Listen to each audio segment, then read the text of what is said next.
Doctor, ಈಗ ನಾವು ಪ್ರತಿನಿತ್ಯ ಕೂಡ ಅದು ಆರೋಗ್ಯಕರ ಅಂತ ಅನ್ಕೊಳ್ತೀವಿ. ಅದೇ ವಾಸ್ತವದಲ್ಲಿ ಅದ್ ನಮ್ಮ ಆರೋಗ್ಯಕ್ಕೆ ತುಂಬಾ ಹಾನಿಯನ್ನ ಉಂಟು ಮಾಡುವಂತ 5 ಪದಾರ್ಥಗಳು. 5 ಪದಾರ್ಥಗಳಂದ್ರೆ ಸಾಮಾನ್ಯವಾಗಿ ಎಲ್ರಿಗೂ ಈಗ ಗೊತ್ತಿದೆ. ಮೊದಲನೇದು ಸಕ್ಕರೆ, ಓಕೆ. ಎರಡನೇದು ಉಪ್ಪು, ಮೂರನೇದು ಮೈದಾ, ನಾಲ್ಕನೇದು ಸಾಫ್ಟ್ ಡ್ರಿಂಕ್ಸ್, ಐದನೇದು ಕಾಫಿ ಚಾ. ರಾತ್ರಿ ಹೊತ್ತು ತಿನ್ನಬಾರದೇ ಇರುವಂತಹ, ಸೇವಿಸಬಾರದೇ ಇರುವಂತ ಪದಾರ್ಥಗಳು ಯಾವುವು? ಮೊದಲನೇದಾಗಿ ನಾವು ಆಯುರ್ವೇದದಲ್ಲಿ ಏನ್ ಹೇಳ್ತೀವಿ, ಮೊಸರು, ದಹಿ ಅಂತೀವಿ. ದಹಿ ಯಾಕಂದ್ರೆ ಅದು ಗುರು ಅಭಿಷಂಧಿ ಆಹಾರ. ಅದರಿಂದ ಸಾಕಷ್ಟು ಆರೋಗ್ಯ ಸಮಸ್ಯೆ ಉಂಟಾಗುತ್ತೆ. ಉಸಿರಾಟದ ಸಮಸ್ಯೆ ಇರ್ಬೋದು, ಅಥವಾ ಕೆಮ್ಮು, ಸೈನಸೈಟಿಸ್ ಈ ತರ ಸಮಸ್ಯೆಗಳು ಬರುತ್ತೆ. ಹಾಗಾಗಿ ಮೊದಲನೇದಾಗಿ ಮೊಸರನ್ನ ತಗೋಬಾರ್ದು. ಶೀತ ಉಂಟು ಮಾಡುವಂತ ಪದಾರ್ಥಗಳು, ಚಾಪುಷ, ಸೌತೆಕಾಯಿ ಇರ್ಬೋದು, ಆಮೇಲೆ ಬಾಳೆಹಣ್ಣನ್ನ ತಿನ್ನೋದಿರ್ಬೋದು, ಆಮೇಲೆ ಎಣ್ಣೆಲಿ ಕರೆದಂತ ಪದಾರ್ಥಗಳು, ಆಮೇಲೆ ಕಾಫಿ ಟೀ ನೈಟ್ ಹೊತ್ತು ಕುಡಿತಾರೆ.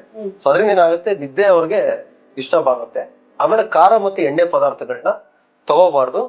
ಆಮೇಲೆ ಈ ಮದ್ಯಪಾನ, ಧೂಮಪಾನವನ್ನೆಲ್ಲ ಮಾಡಕ್ ಹೋಗ್ಬಾರ್ದು. ಅದರಿಂದ ಹೃದಯಾಘಾತ ಆಗೋ ಸಾಧ್ಯತೆಗಳು